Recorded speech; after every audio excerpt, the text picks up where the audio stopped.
Welcome to HBCU Her Voice, a place where we celebrate the powerful voices and stories of remarkable women from historically Black colleges and universities.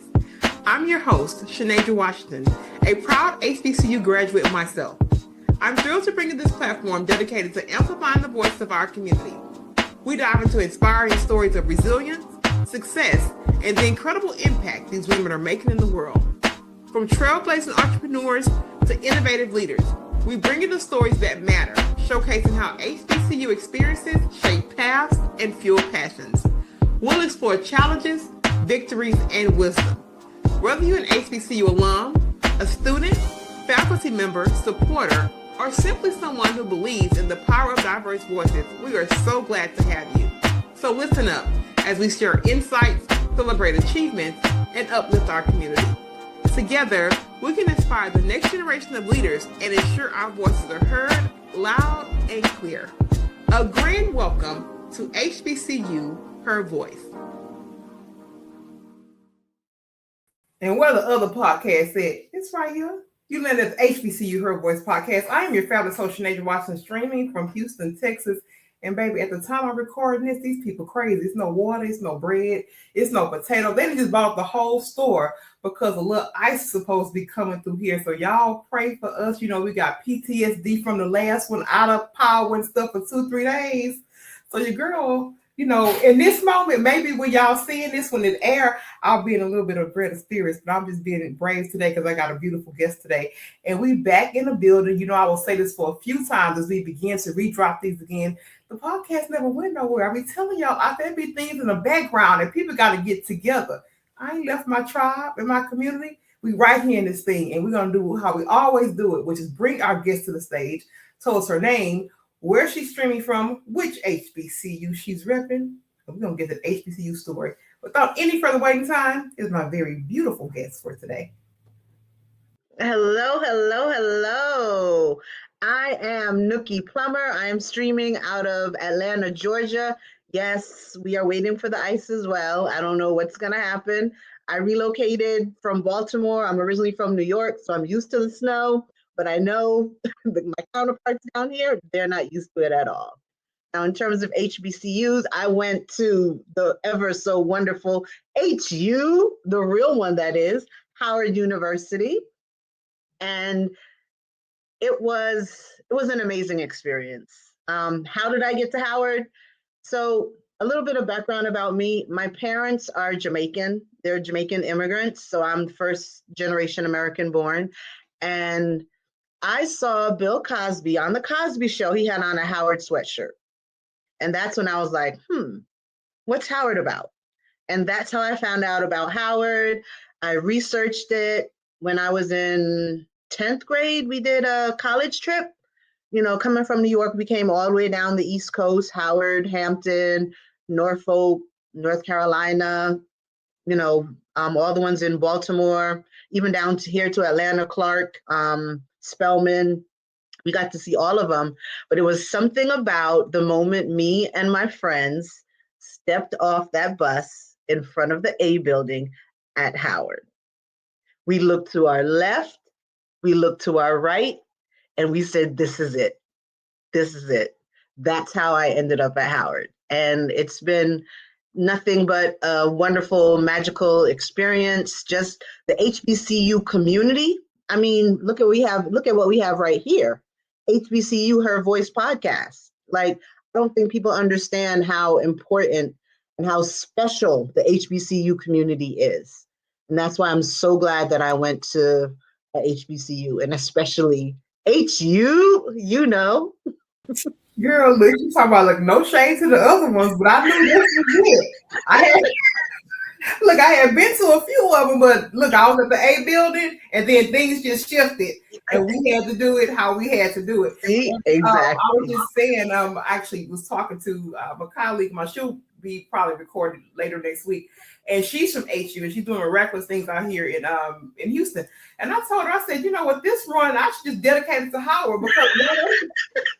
I say, now, wait a minute. I said, let me call some of my people on my campus. Y'all better come and show up on this thing because this right here ain't going to do it now, okay? We are going to monopolize every opportunity. That's what we do. this whole segment, y'all, it has truly been Howard. I think we've had a couple of prayer views come through, obviously out here in the Houston and surrounding area, and I think I have one Tuskegee coming up over the weekend. But other than that, on this run, Howard University has been here repping how they do, loud as they are, and boastful as they are. But we love them just like that, you know. Her Voice podcast.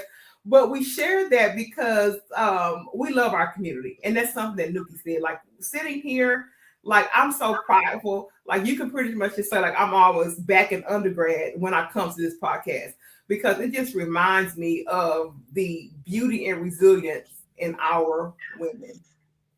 And our women. And I say that with just such great pride. And everyone knows I'm an advocate of HBCUs. I went to Houston Tillerson, a small HBCU here in Texas. It's actually in Austin, Texas, the only one in that area. And I can honestly say that prepared me for my career. If I did not, and I do believe this, if I did not go there, I wouldn't have survived as long as I did in the spaces that I did. And it was still hard. It's resilience. It teaches you a certain type of resilience, number one. And number two, it teaches you how powerful you are. Like being around so many other educated people who look like me. Like, to me, that's the main importance of the HBCU community. You see how successful we are and can be. So it gives you hope. And just like I said, the whole community. Over the holiday, there was a party between Howard, Morehouse, and Spelman. And, you know, it was love. You know, it was like an alumni party, and it's like an automatic family. That's how that's only because I went by myself, didn't know anybody there, and, you know, came out with some really good connections just out of the fact that I went to a HBCU. Like, that's the power of it, that I feel like you're never truly alone once you've gone to a HBCU, because you will find someone else who will help you with whatever you need, you know, to the best of their ability, but just because you went to a HBCU.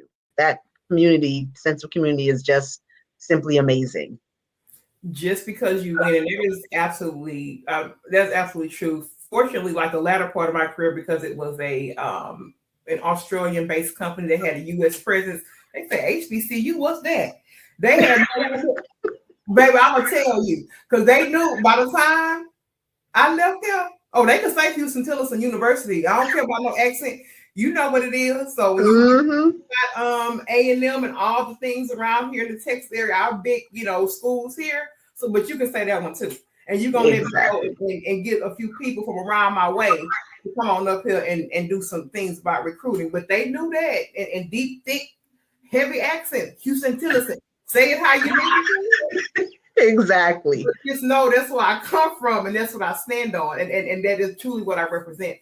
But I have to go here and talk about this, because one of the first things that stood out about your application, you said Black woman, voice, and visibility. And this whole journey post my corporate leave has been that. And Nookie, it's been hard, because I had to redefine some hard places that had been kind of, I would say hidden and masked from me having to matriculate the spaces that I did. Very, very hard reality I had in 2020 while the world was in mask. And I share this very openly across the podcast. But that was the first time I had the deepest, probably internal shift in my life. And I'm talking about the one that was strictly tied to identity, not anybody else around me, not mama, daddy, sister, brother, but strictly my identity in this world and in this journey that I'm actually running. Right. That was the first time. It wasn't pretty. It was a lot of crying nights and a lot of just really trying to really figure it out. So I want to ask you, you said one of your greatest challenges was fully owning your voice and visibility, especially as a Black woman. And then you were basically leading with both intellect and emotional debt. Well, yeah, you know, I'm divorced, and one of the hardest times of my life was going through that divorce. Sure. You know, we were married for 3, together for 9 years, and, you know, the first thing was sleeping in a bed by yourself after being with someone for 9 years. It was hard. It's like dark night of the soul that you start going through these things. We're like, okay, who am I if I'm not a wife? Who am I, now that I don't have a husband? And you really need to start to look at yourself and say, okay, what would make me happy? What would truly make me happy? Not what would make my parents happy, what would make my friends happy, but what would make me happy. And for me, it was all about, learning how to be a love coach. In my family, my parents, they were married for 47 years. My mom passed a few years ago. I have one aunt, she was married within 6 months. I have another aunt who was married after 12 years of dating. I have an uncle who went back about 15 years afterwards and married his first love of his life, his initial baby mother, after they both went their separate ways. So I had seen all types of love, but no one ever told me how to do it. So that was my struggle. Like, how do you love? How do you find love? How do you prepare yourself for love, which are things that just aren't taught in our community? And it was hard, like coming out of that hole per se. But I will say that for anyone who's going through a divorce or, a really bad breakup, just know that there is a light at the end of the tunnel. And it's just going to take a lot of soul searching, a lot of crying. Crying is purging. I mean, I don't know if it's because I'm a woman of age now, but everything makes me cry now, especially after I had my son. And I don't see it as a weakness. I see it as a strength, because you got to get those emotions out. So crying by yourself, there is nothing wrong with that. You are healing. Every tear that drops, you are healing yourself more and more and more. Now look, Luke, as much as I cry, I'll be healed. They say, I was a crybaby kid, been crying since 86. They say, girl, what you crying so much for? Why you crying so much? I was just a kid, but now, though, doesn't it feels good when you let something out? Like, it just, because so much time, especially as Black women, because we're taught to kind of be seen and not heard. We're supposed to just follow along. We're supposed to be automatically submissive. You know what I'm saying? So a lot of emotions are bottled up inside of us. And that's why we need to let it out. The more you cry, to me, the stronger you become, the more you see your power. Because if you can cry on your own, can't nobody really make you cry. They really can't. That's power back. And my first book was Seen and Not Heard, The Invisible Impact of Black Women. And that was my release from that journey in my life. Like, that book was literally the release. And, I just talked about it kind of like the last segment, but I had to sit with that. And could nobody else cry me out of that, Nookie, but me?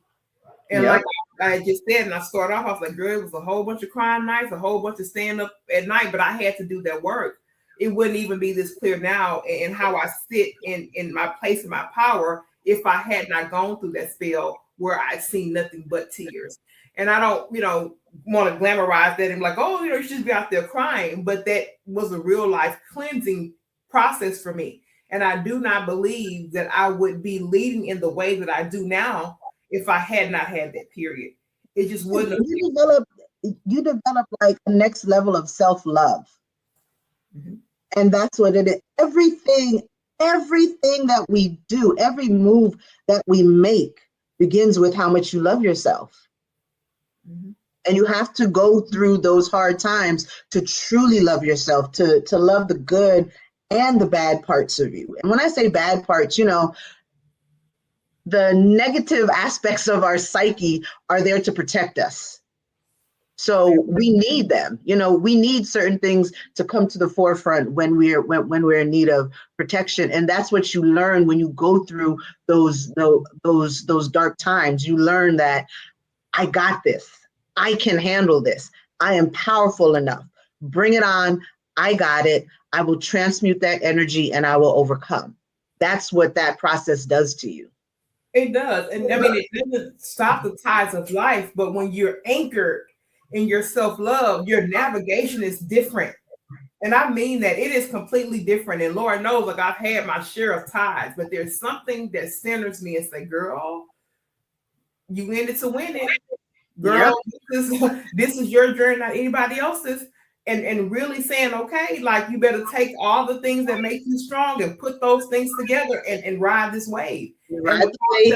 that, Yep. And learn the art of the pivot. What you may plan something, you hit an obstacle, you don't stop at obstacles, you pivot. That's all you do. You pivot and you go in another direction and you try it another way. And once you master the art of the pivot and knowing that everything is a lesson, nothing is really hurtful or nothing is to stop you. It's just to show you to think bigger, think outside the box, think differently. That's that self-love and that art of the pivot. You truly become unstoppable, because I have had so many hiccups on this journey, and I'm forever pivoting because I know that this is my sole purpose, to help people learn how to love, learn how to sustain love, learn how to love others, but most importantly, just to learn how to truly look in the mirror and say, I love you, no matter how you look on that day. Because, some days we look good, some days we look bad, but no matter what, you look in that mirror and you say, I love you. God has smiled on me. I look good every day. He smiled on me. You hear me? And that's why I was just telling them, I spoke to some kids about 2 weeks ago, baby. I want them 13, 14-year-olds out. You hear me? I say, you're not gonna leave here without speaking over yourself. And I absolutely mean that. And male and female. Yes. We had a time, but I had to get them to that point. I think even at this age, it's the best age to really stand in that and know that as you begin to really grow up and move in this world. But I love that you said that. And I love what you do, because what you said, we really not taught how to love. And you gave the example. You said, look, I seen love went this way. My parents were, married for 4 decades and changed. My uncle went way back to this woman that, he had been with for some time, and they had a little gap and went back. And we don't know really and truly how to love. And it has to start with self-love, because that's where boundaries come from.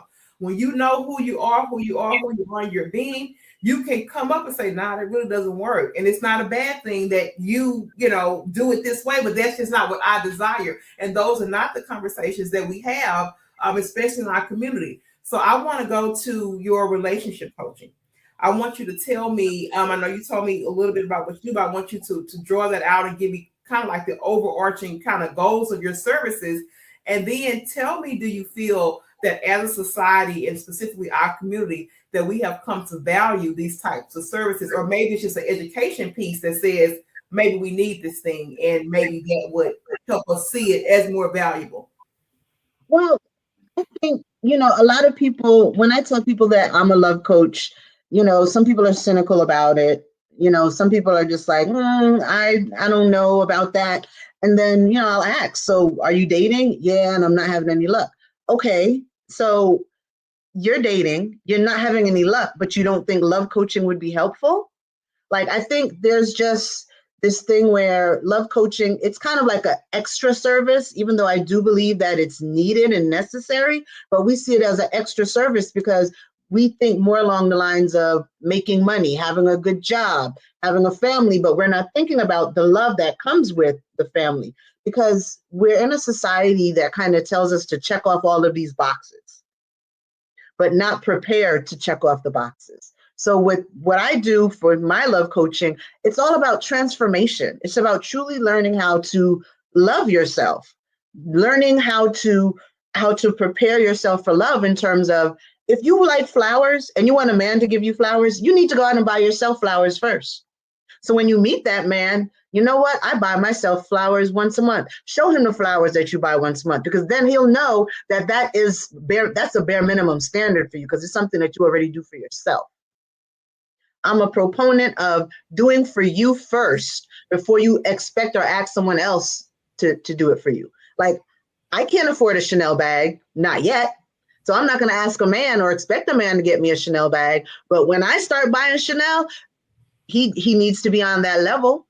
So it's all about pouring into you, and it's all about changing your mindset and your approach at how you look at dating. That's what I do, because I believe that love is just a few simple mindset changes away. For example, women like to say, oh, all men are dogs and da da da da da. They're not dogs. When something ends with a man, when something ends with your person, what do you do afterwards? Do you just blame him or them for everything? Or do you sit back and say, okay, here's the things that I like that he did. Here's the things that I didn't like that he did. Here's the things that I accepted. Here are the things that I allowed, because you need to have your own accountability. And that's what self-love does. It gives you that accountability to know, I shouldn't have overlooked that red flag. We have to be able to say that to ourselves, address the red flags, and know that we won't look at them again. So when you do a little debrief with yourself after a relationship, you have all the good that he did, you have all the bad that he did. So 100% the next man you meet is going to have all of the good qualities of all of the prior guys. And the bad qualities, once you've addressed them, you're able to see them. So you see those red flags as soon as they pop up, and you cut it off instantly. It's about forward movement and not staying stuck in a cycle where, oh, well, he looked good, so that red flag isn't that bad. Character, baby. We need to look at men's character. That's a man's character will let you know whether or not you're going to be 80 years old sitting on that veranda, still able to have conversations. Because looks will fade, but you want someone who you can talk to, who you can have, educated discussions with, especially women like us. We need that intellectual stimulation, where you can agree to disagree, but you have fun at the same time. And that's what I prepare us for. I prepare us to be our best selves for someone so that we can absorb and receive the love that we're supposed to get. It's feminine energy. Feminine energy is all about receiving. And we just don't know how to truly receive. I got nails that made me feel more feminine. Something as simple as that. Because, you can't do too much. My son, he's 18. He loves when I hand him a can of soda and say, can you open this, please? Men like to help. They want to be the hero. And these are just little simple things that we as women don't think about. Can I open a can of soda on my own? Yes. Do I? Not anymore. It's just simple mindset changes to tap into the femininity that we have, that, we're goddesses. And we're not taught to be goddesses. We're taught to be independent. Mm-hmm. And I think, and that may be where the line is maybe like a little bit gray, because I think that a lot of young women are hearing like, you need to go and do all these things, and kind of alludes back to what you say, like, if I want a Chanel bag, I need to be out here to kind of go and buy it before I expect it. So they're kind of hearing that, but then, like on the other end, they also too hear, the fairy tale type thing of the woman being home. So I think it's so skewed now when there are so many different inputs, like back in our parents' days, that was the standard. That's what everybody did. There was no social media. You didn't have a lot of context as to what was going on in the house down the street and all this kind of stuff. But I think these young women, I'm like, oh my goodness, I'm happy I ain't 20 now. I'll be just confused and crazy like y'all probably with all this information. It's information overload. Sure. And all of it sounds so good. It does. And the thing is, you have to, when you know yourself, you'll know what truly resonates with you. Mm-hmm. And they're not taking the time to know themselves. And that's where the piece that you do and help with is so important, because when you get to know yourself, when you are that young, you are still in that period of getting to know. And then you have somebody else who don't know either. So here y'all are kind of like on this path, figuring it out. And, that's typically how young love starts. But then as one person kind of gets into this mood of knowing each other or knowing themselves, then the each other part gets like, okay, this is not it. And when they see the red flags, Nookie, they don't want to be like, oh, I don't want to be so combative, or I don't want to be doing too much. Because I call that out in the thing. They say, oh, you're doing too much. It's like, what is too much? Let's define what is too much. And that's just it. Your voice is never too much. Yeah. They don't know that. They don't know that. We're not meant to be quiet. We're supposed to stand in our truth. Yeah. And that's what we need to do. Yes. In our 20s, still feeling it out. We don't know. And if you meet a guy in your 20s, both of you are still feeling it out. And sometimes, those couples are good together because they're willing to grow together and help each other grow. Or like you said, sometimes it's mismatched where one person is like, okay, I really need to start getting things serious. And then you realize the other one is playing. And it's in each relationship, you should always do like a reevaluation, like every 6 months to really see if, is this still what we want? Are we still in alignment? Because we're like amoebas. We're ever changing, ever shifting. Nothing about us is truly stagnant. Who I was 10 years ago is not who I am today. The things I did back then, I'm not doing today. Mm-hmm. So we also need to understand to give people grace to change and grow and evolve, and give yourself that. I feel like we don't do that to ourselves enough. We beat ourselves up for mistakes we made in the past, or we just mull over them rather than saying, okay, I did that. I will not do that again. Next time I will do this, or here's how I'm going to move differently. Create new habits. Yeah, and that giving yourself grace, that is huge. We have women that go to the grave and never even gave themselves any type of grace. And one of the things I especially had to do, especially in our community, Nookie, especially our community, women who had to survive, oh my God, they had to survive and still surviving so many things. I really had to take off so many titles from the women in our community, and a part of this podcast breaks down and remove those titles to just see them for who they are and give them the grace.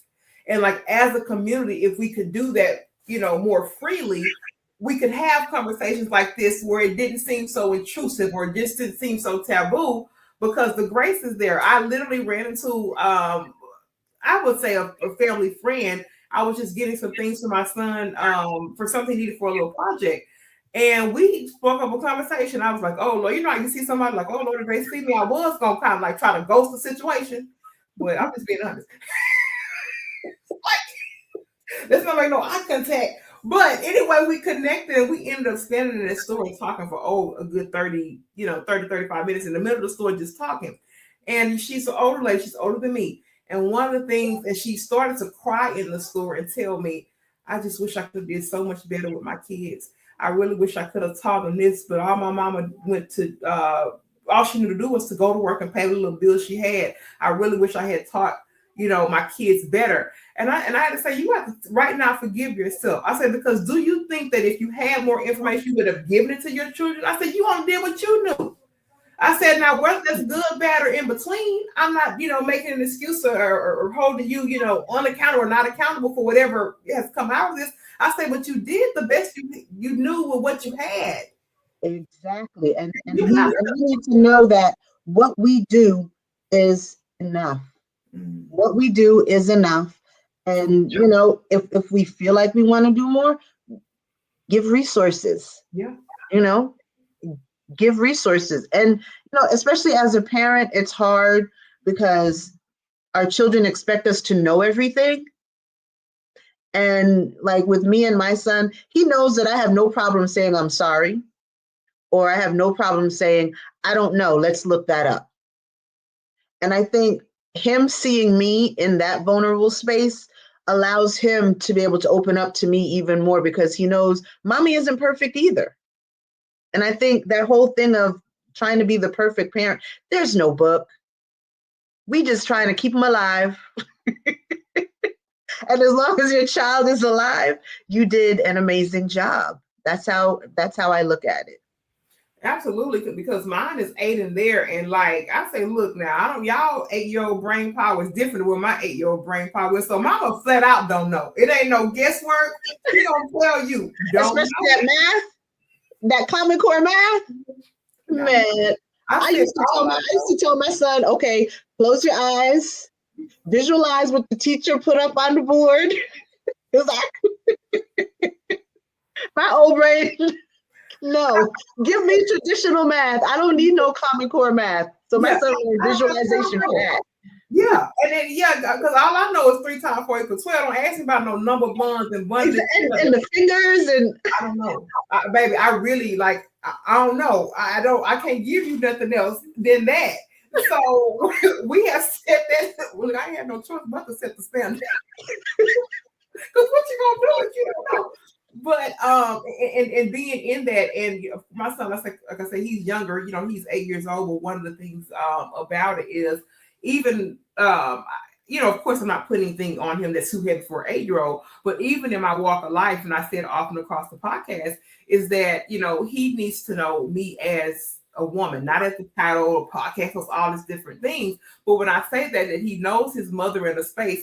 Hey, this is mommy's life. This is kind of what happened. This is some of the things that I overcome, so that he knows that his story, number one, where it derived from. So sometimes when he's in that phase of things, because we got things that we can't even control. When I say it's like DNA is cellular, these conversations. It's literally cellular. That's why this crazy girl be trying to get it right. I'm like, oh Lord, baby, you don't want no remnants of this craziness. I want to give you all the good stuff. But they need a little bit of crazy. That's that safety. The crazy brings the safety. My son will be like, I know you a little crazy, mom. I'm like, don't forget that. Yeah, and sharing it and being open with that, because I want him early on to learn how to forgive yourself. Because there are things that I'm doing right now, even in this journey right here, that is still a learning experience.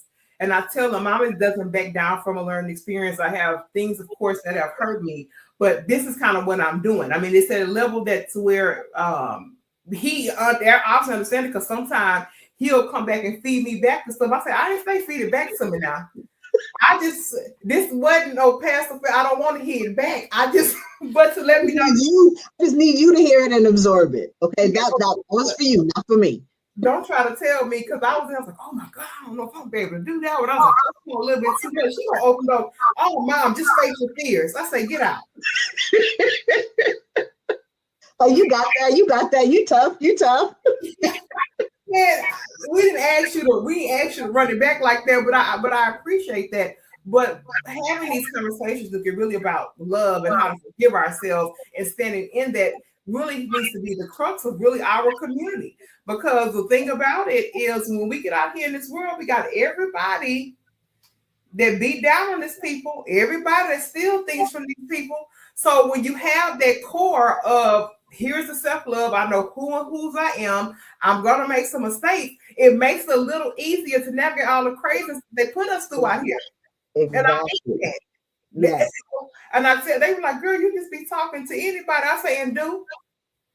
Me too. My son, his whole entire life, mommy, do you know them? No, just having casual conversation. I will pick up a conversation with a stranger in a minute, talk to a stranger in a minute. And he is the exact same way. See, and he picked that up. Yes, I love it. I remember one time we were at a hotel in DC. My son was playing ice hockey, and we were waiting to interview and talk to an ice hockey player, and a National Hockey League player. And this lady came up to me. She was like, is that your son? I said, yeah. She said, I just had the best conversation with him. He was around 7, 8 years old. She was like, I just had the best conversation with your son. Like, he's very intelligent. He kept me, engulfed in the conversation and everything like that. And I love that for him, because that means that he is walking in his power. He doesn't fear talking to people. He doesn't fear giving his opinion. And that's one thing I've always told him. Your opinion doesn't have to match mine. It doesn't have to match anybody's. But you at least got to have some kind of evidence behind it so you can back it up, but just stand in your power, speak up for yourself, have no problem being your truest self, because anyone who doesn't gravitate to you, they're not meant for you. And that's okay. That's another thing. We want everybody to like, everybody's not going to like you. Everybody's not meant for you. Everyone is not meant to be on your journey. It's yours. And it's special and it's individual. And when they especially teenage type years, they want the love and the clicks and like all these kind of things. And like I remember even at Houston Tillerson, they told us like, look to the left and look to the right. They were like, one of the two of you are not going to be graduating in 4 years. So I was like, baby, I was crazy. And I said, well, so y'all need to be hollering at each other. So, Exactly. It ain't gonna be me. so I just stood back and say, look, what y'all need to talk about it because that's not how I go over here. And sure enough, I was I got on now, though, I'm not supposed to get there.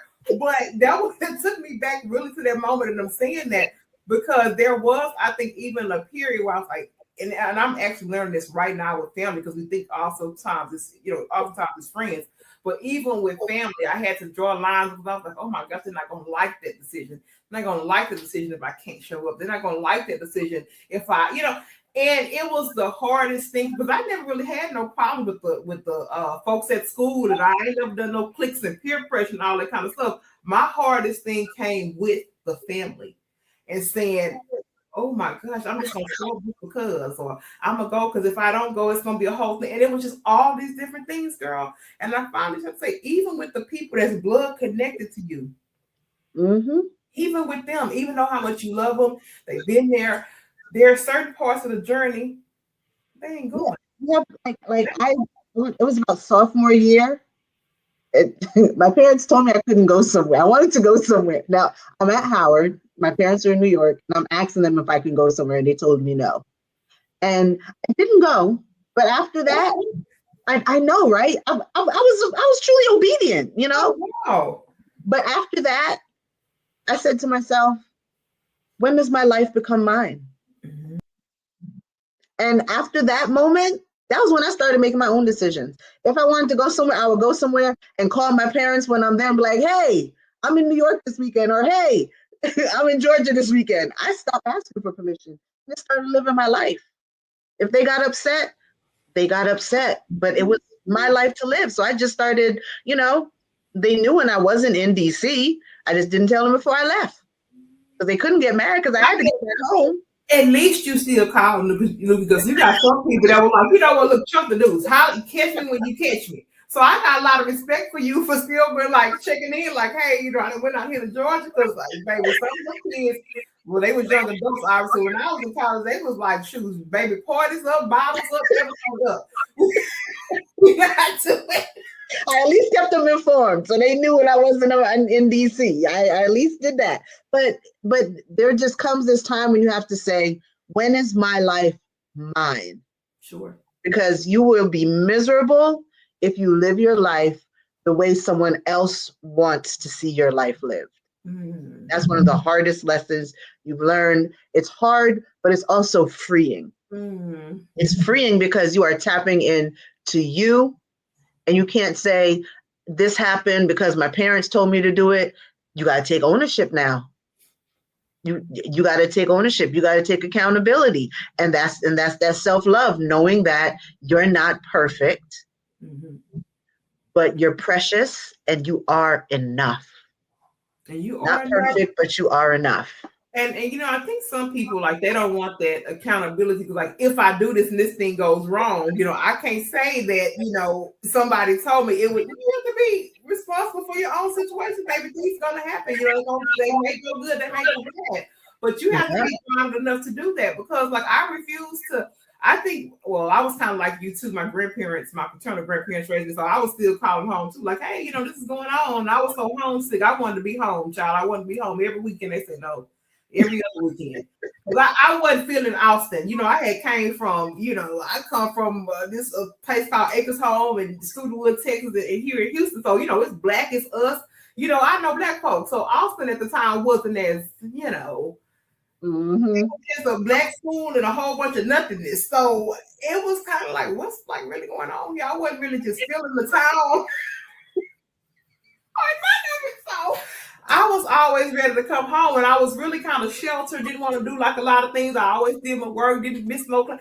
I was very still, like you said, obedient. But I remember like kind of coming home and like being out of that, and that was kind of one of the initial shifts I think of young adulthood. And people were still trying to do things a certain way. I'm like, well, if that's how y'all do it, and that's what it got y'all. Your girl not gonna do it like that. And that was a level of boldness. I mean, of course, like now they don't have to try. They know that girl, she over there doing whatever whatever her soul desires. They know now. Just let her be. Just let her be. child there, she just out there doing it. But it was, even as an adult, a young adult, saying what you said, like, man, this is really my life.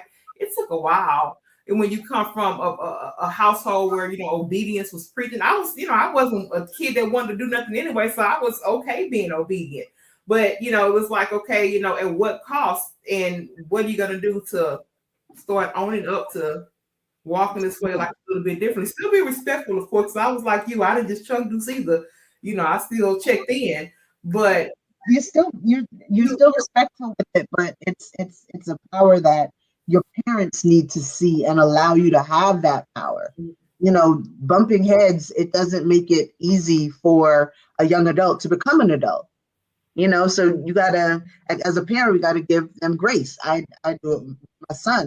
One thing I did with him when he was small, I always wanted him to believe that his decisions were his. So I would always give him two options that I was okay with and say, okay, which one do you want? So then that gave him the power that he felt like he always had a choice and he was able to make decisions for himself. So now it's easier for him to make decisions. He doesn't have to come to me and ask me for everything. I'm like, well, what do you want to do? And he has no problem doing that. But it's just seeing young adults as that, young adults, and allowing them to grow into that power, allowing them to, buck back respectfully. We have to allow that, or they're never going to grow. Absolutely. And I look at my own situations kind of being like a primary decision maker for a lot of people. And I told my son, and I tell him, no, baby, you don't want to be in this mess. You better right now decide that you're gonna, and he's 8, like you're gonna decide this, and this. I mean, of course, we ain't gonna put, like I said, put nothing too heavy on you, but to have the conversations with him and the people around you. When you start having friends, you start attracting a whole bunch of people. Oh, what to do? That ain't your friend circle. It's not, because I don't want you, because we have to be careful, because the things that are around me, I'm like, why don't y'all y'all could just went to the store, took the card and went to the store. Don't call me for no little bitty old stuff. And I be telling them, boy, don't you get yourself to no stuff like this, because I'm in it. I'm knee deep in it. I'm trying to get out of it. It seems like it's coming up high on me, and I'm trying to do that. I was like, but this is also too something that I've created because I didn't hold them accountable for decision making. I just absorbed it. So I want him to see that in like a reciprocal side of it, because if you are starting to have all the people around you that can't make decisions and you are the sole decision maker, you're on the other side of it and you're absorbing all the things they should do. I say, because I'm in it right now, because I'm not understanding why I'm getting a call for something so small that if somebody else on the outside looking in, they'd be like, huh? They call you for that? Exactly. I don't want that for you. So part of your decision making needs to look like, I want a decision to make a decision to have healthy relationships, even in friendships. It's nothing wrong with, exchanges and stuff with your friend and saying this and that, but you don't let them put their decision making. The respect has to be there, and you stand 10 toes down for whatever you decide. Peer pressure don't exist over here. We don't do peer pressure. We are individuals. Peer pressure does not exist, and that's what especially in today's climate, you have to be your own person. You have to have discernment to know when to speak up and when to walk away. And that's the main thing that we need to do with our children right now. Discernment is one of the biggest powers that we possess, and we just need to use it correctly. Absolutely. Now I want to make sure that we have a clean segment before we have your connection points. Also, we can learn a little bit more about your services and what you provide. I don't want our guests to leave here and not know that. So we want a clean segment. Just give us a 1 or 2 liner about your services, where we can find you at. And I want to cue us to you for that, and I'll be back with some of our final questions. Okay. So, Miss Nookie here. I'm a certified love coach and sexuality educator. You can check out my website, MissNookie.com. That's MSNOOKIE.com, where you'll see the services that I offer. I have a Love Fit Factor where you can take a test to determine what your readiness is for love. I also sell what I call, these are Nookie notes. These are couples cards, date night ideas. Like here's one, a dream date, plan and discuss your ideal date. And I also have one, if you're single. For singles, I'm not sure if you can see this. This question says, what are your views on marriage? So with my Nookie notes, you either have the couple cards that give you date night ideas, or you have the Nookie notes soul sessions, which are for singles who are dating, so that you can ask better questions, so that you can determine quicker whether or not you are in relationship alignment with someone, to help speed the process along. Lots of times we don't know what questions to ask. And you can also follow me on Instagram, Miss Nookie NN, or lovemasteryinstitute.com. So y'all love doctor. That's what all that segment says. Come on over here, whether you're single. I got something for everybody. She got something for all y'all. I love that single part, though. A lot of people that's, especially if you out here single and you just lusting and looking around, take a little time with yourself. Okay, I've been on a whole different tangent. Just take a little time with yourself for some self-discovery. I am telling you, please do that. I mean, for you. Because, listen, and you get into something that's not really it. You didn't waste the time and energy when you could have just took the time on the front end. And that's what dating should be the hardest part of the relationship. Because when you're dating, you're collecting data. And yes, you should date multiple people, not be physical with them, but you should be juggling a couple so that you don't put all your eggs in one basket. And, I'm a hopeless romantic. I believe every man I meet is the one until they show me they're not the one. So with that type of mindset, I have to be mindful. Okay, I see what he's doing. Is it bare minimum? Because lots of times we get excited over bare minimum when we haven't had bare minimum. And then we think, oh, this person is the one. And then 3 months in, all of a sudden, he's not holding the door open for you no more, because that's really not his character. But you really didn't talk to him. You really didn't ask no questions. You got physical with him too soon, or what have you. So it's all about going on the proper date. I believe the first date should be something simple: coffee, ice cream, smoothies, a walk in the park, because you're just trying to get to know each other. 45 minutes tops. Second date should be some form of activity: bowling, pool, axe throwing, something like that. Why? Because men, you need to trigger certain hormones in men, vasopressin, and that's when they're stressed out a little bit, and that competition is going to create memories. Memories create bonds. That's why the dinner date shouldn't be until the third date. And I know how I am. I'm not wasting an outfit on nobody that I don't like. So I would prefer to go all out for that third date, for that dinner date, because you take me out to dinner on the first date. What if I find out in 5 minutes I don't like talking to you? Am I stuck there? Because I may want to eat. But no, give me something simple. Let's do this in stages so that we know that it's slow. It's like a coal stove. You got to get the coal, you got to get the kindling, you got to warm it up. Stop looking at relationships as microwaves. Look at them as an old-fashioned stove. And that's what I'm gonna have to clip that for sure. But she done gave y'all a whole rundown, and y'all ain't got that for free. She gave y'all a 3-step. I'm just trying to make sure they caught it. She gave y'all a 3-step guide to dating. She said the first one, maybe just get you a little yoga, a little ice cream, nothing too much. Okay, just a little conversation. Say 45 minutes top. That's it. Okay. Number 2, you say, look, going bowling, hiking. I don't know how, what y'all into, whatever. Just something a little active, yes. Something a little interactive, okay? And then also, too, you also want to see that competitive edge, because sometimes too competitive, that's a red flag for me. So, Exactly. You get to see how he is when he's in competitive mode. See whether or not you really have that competitive spirit that you like, or is it too much? Does he get mad if he loses to a woman? These are lots of things that you can figure out by that one activity date. And then the third day, she said, now, if we did okay, check 1, check 2, then I finally pull that nice outfit out. Exactly. And then, we can go to have a nice dinner. And then we take it from there. Exactly. And see, because you're already kind of getting like a chill, you get a competitive, and then now you're getting like, okay, you got to step your game up. Let me see how your game coming and how we're gonna sit down and just have. Little manners are important to me. Don't be throwing food in your mouth. I can't do it. Now look at her.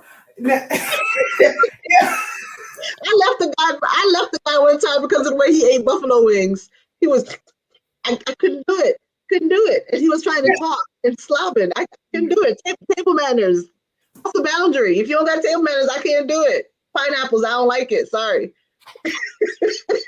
Now she just told us, yeah, I'm a hopeless romantic. I think it's right until it's like the chicken wings and the man ate a chicken wing the wrong way. She ain't no hopeless romantic no more. Look.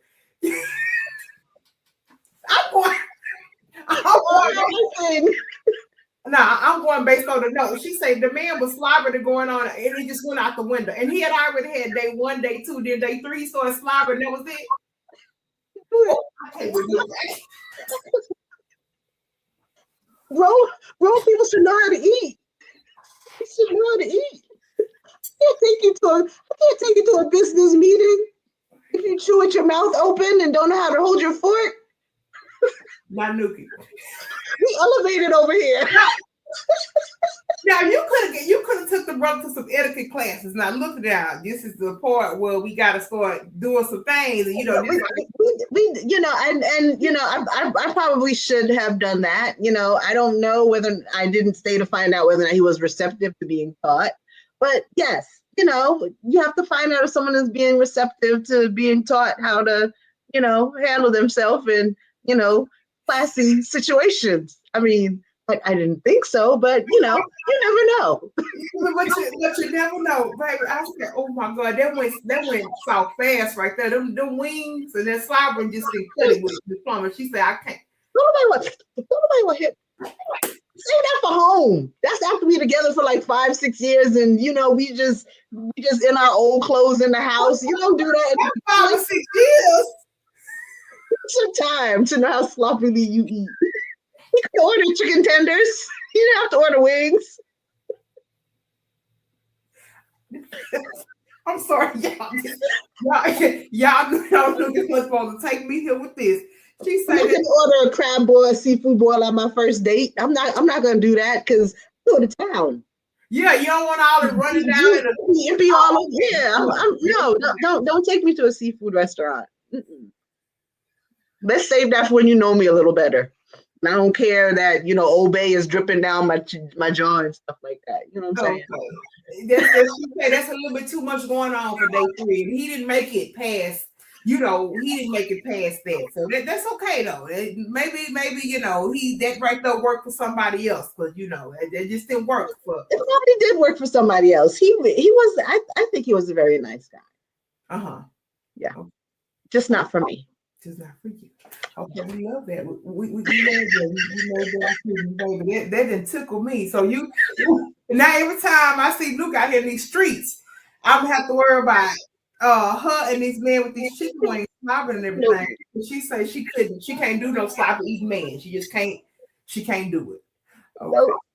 Okay. It's okay. See, right here we let you tell your truth, but we don't judge you. But we just walking through to make sure we understand it. But we don't judge you based on that. If you don't like the man with the chicken wings, you don't like the man with the chicken wings. It's fine with us.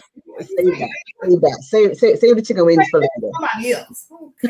Okay. But let me tell you something, Luca. You have really given some real tangible things that people can look for when they're out here navigating these streets, because from what I'm hearing, this it's so crazy out here, and it's Lord have mercy. It's and as a person like me, like I'm gonna be on the far other end of hopeless romantic. I'm like, you seem like, baby, you a serial killer. Like you stand a little bit too hard. I watch too many. I'm on the opposite end of it because I'm like everything is kind of like, I ain't gonna be able to on the apps because I'm single. I'm on the apps, and it's like. People just need to come to me for help with their profiles, because the profiles are just not profiling. And like when I do meet guys, they talk about how crazy women profiles look.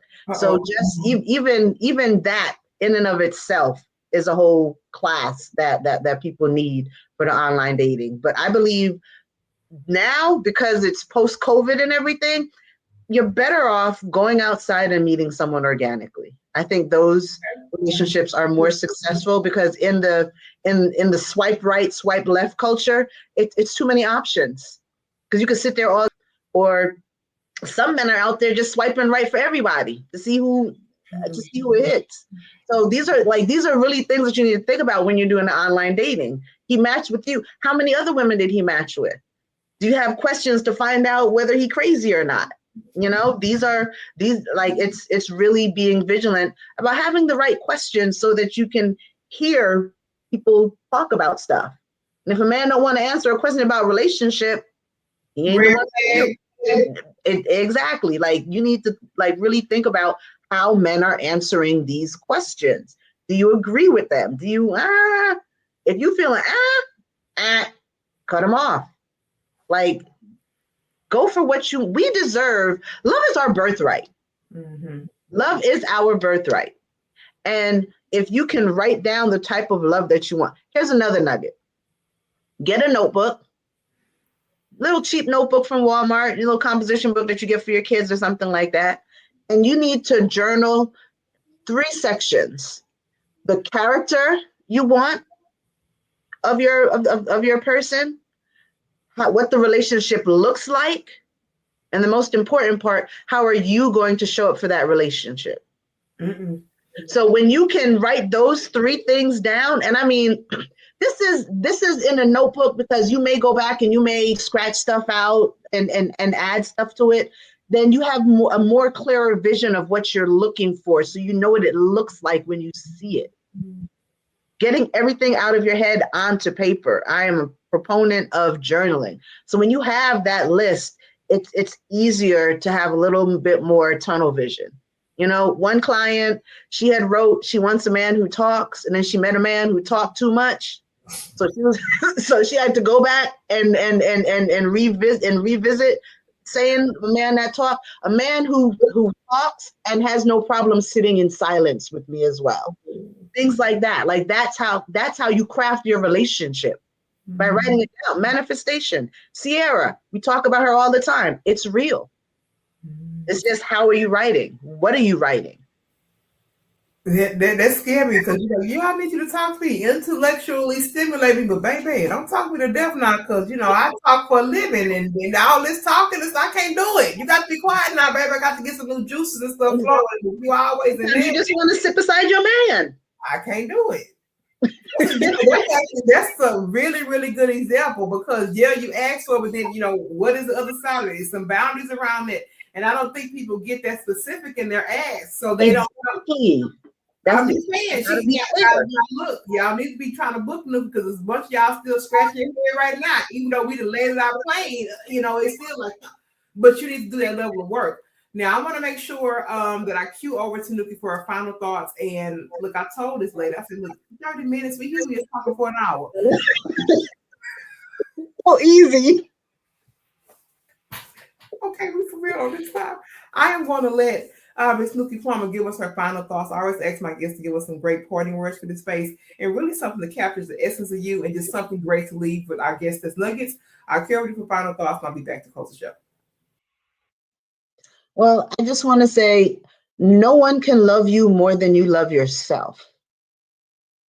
That's why it all begins with self-love. Never forget that. And true love is your birthright. We all deserve it. Thank you.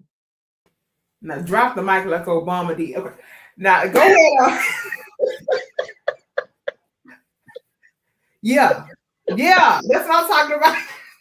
Listen, I told y'all I miss this podcast too because we just have a good time. It ain't a whole lot of extra. We don't need a bunch of stuff. We just show up and be ourselves, and y'all see the magic that my community pulls on this thing every single time. So to everyone out there, the HBCU Her Voice podcast land, I'll be telling you, like the church folks say, I love you. Ain't nothing you can do about it. Okay. And I'll be back with another amazing woman here on the HBCU Her Voice podcast. Until then, we love you. Love yourself, like Nookie said. We love you, and we're out.